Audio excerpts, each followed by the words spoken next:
Assalamualaikum warahmatullahi wabarakatuh. Perkenalkan, nama saya Raisa Fahira dari Fakultas Humaniora Prodi Sastra Inggris.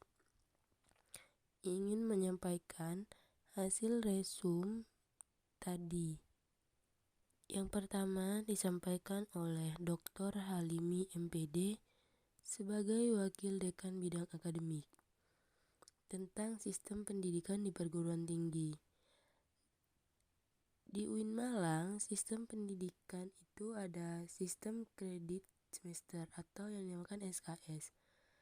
Mahasiswa akan disuguhkan mata kuliah dari semester 1 sampai semester 7.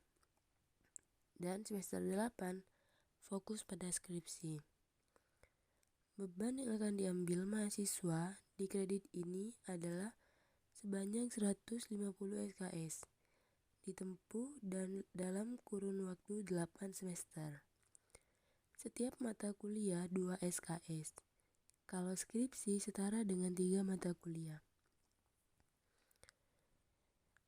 Nanti ketika di akhir kita mendapatkan gelar. Untuk yang sastra Inggris mendapatkan gelar SS, yaitu Sarjana Sastra. Sedangkan yang bahasa dan sastra Arab mendapatkan gelar SHUM, yaitu Sarjana Humaniora. Yang kedua ada sistem evaluasi. Tujuan sistem evaluasi adalah untuk mengukur sejauh mana kemampuan yang diperoleh mahasiswa.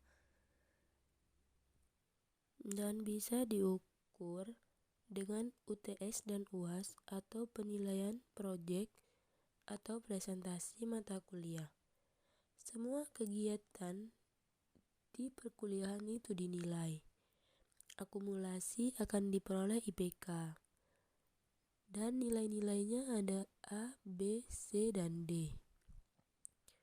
Apabila mendapatkan nilai C, kita bisa mengulangnya lagi tapi tidak wajib. Sedangkan kalau mendapatkan nilai D, itu wajib mengulang. Ada 3-4 mata kuliah profesi yang harus lulus baru boleh mengambil PKL. Di akhir ada ujian kompre. Jika tidak lulus, maka tidak boleh mengikuti skripsi. Skripsi adalah karya ilmiah yang ditulis oleh mahasiswa yang mengambil referensi dari buku atau internet yang nantinya akan disetor kepada dosen pembimbing skripsi. Setiap mahasiswa mempunyai siakat. Siakat itu berisi tentang semua laporan tentang mahasiswa, termasuk jadwal. Sedangkan media pembelajaran di UIN Maulana Malik Ibrahim ini ada e-learning. Banyak media di dalamnya yang digunakan oleh mahasiswa dan dosen. Materi kedua disampaikan oleh Wakil Dekan Bidang AUPK, yaitu Dr. Muasoma MPD, yang membahas tentang keuangan. Keuangan sama dengan UKT. UKT adalah uang kuliah tunggal, bukan SPP. UKT itu tergantung dengan pekerjaan orang tua kita, kondisi sosial orang tua kita, dan itu mempengaruhi UKT. Semakin mampu mereka, semakin tinggi UKT-nya. Kenapa tidak menggunakan sistem SPP? Karena seiring membantu anak-anak yang tidak mampu untuk kuliah bisa berkuliah dengan uang UKT yang sedikit. Setiap semester sebelum naik ke semester selanjutnya pasti ada banding UKT untuk anak-anak yang tidak mampu atau memiliki prestasi. Di sini menyediakan juga fasilitas beasiswa. Ada beasiswa prestasi, LDPP, Elzawa atau Lembaga Zakat dan Wakaf milik UIN Malang dan lembaga lain. Materi yang ketiga disampaikan oleh Wakil Dekan Bidang Kemahasiswaan dan Kerjasama, yaitu Dr. Galuh Nurrohma MPD, yang berisi tentang Fakultas Humaniora. Visi Fakultas Humaniora adalah terwujudnya Fakultas Humaniora integratif dalam memadukan sains dan Islam dan dalam reputasi internasional. Tujuan Fakultas Humaniora adalah memiliki kedalaman spiritual, keagungan akhlak, keluasan ilmu, dan profesional. Di Fakultas Humaniora ada program pembinaan dan pengembangan. 1. Peningkatan spiritual dan keluhuran akhlak. 2. Peningkatan penalaran dan keilmuan. 3. Peningkatan potensi minat dan bakat. 4. Meningkatkan profesionalisme. Dan yang terakhir, pengabdian masyarakat. Strategi yang dimiliki universitas dan fakultas memiliki beberapa bagian. Yang pertama, terprogram. Semuanya itu sudah terprogram. 2. Memiliki dasar sinergis. 3. Bertahap dan berkesinambungan. 4. Demokratis. 5. Koordinasi kolaboratif. Mahasiswa bisa berkontribusi dengan organisasi mahasiswa intrakampus, yaitu DEMA, SEMA, dan HMJ. Ada juga komunitas bakat dan minat, yakni 1. Komunitas peneliti, 2. Komunitas kaligrafi, 3. Komunitas debat, 4. Komunitas penulisan kreatif, 5.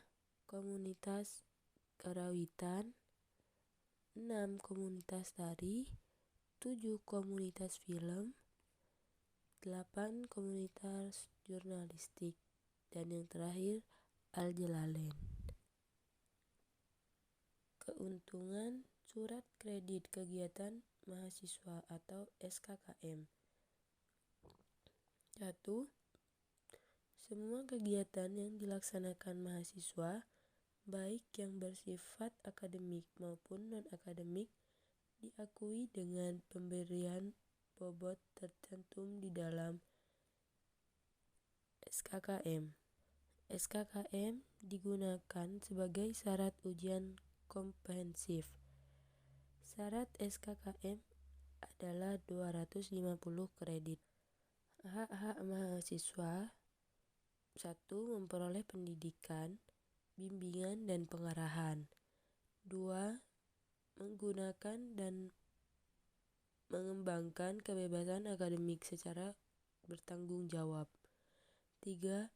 Memperoleh pelayanan di bidang akademi. 4. Memperoleh penghargaan atas prestasi yang dicapai. 5. Memanfaatkan sarana dan prasarana secara tertentu. 6. Menyampaikan aspirasi secara santun, profesional, dan bertanggung jawab. Kewajiban mahasiswa: 1. Memenuhi kewajiban finansial sesuai ketentuan. 2. Mendukung terwujudnya World University dan World Class University. 3. Meningkatnya kemandirian dan profesionalisme. 4. Menjunjung tinggi dan mengamalkan ajaran agama Islam. 5. Menjaga pergaulan dengan lawan jenis, berbusana norma agama. menjaga kewibawaan dan nama baik alma mater, menghormati sesama mahasiswa, dan bersikap sopan terhadap pimpinan dan karyawan. Yang terakhir, menjaga sarana dan prasarana. Kode etik berpakaian harus sopan dan menutup aurat. Materi selanjutnya disampaikan oleh Kasubag Tata Usaha Muhammad Asnan Fanani SEMM tentang layanan administrasi akademik. 1. Layanan ujian proposal skripsi. 2. Layanan ujian skripsi. 3. Layanan ujian komprehensif. 4. Layanan distribusi KHS. 6. Layanan PKL. 7. Layanan kegiatan yudisium. Yang terakhir, layanan bebas tanggungan. Dan yang kedua adalah layanan administrasi umum. 1. Layanan surat keterangan mahasiswa. 2. Layanan legalisir. 3. Layanan peminjaman ruang dan peralatan. Dan yang terakhir adalah layanan layanan dukungan dana kegiatan OMIK.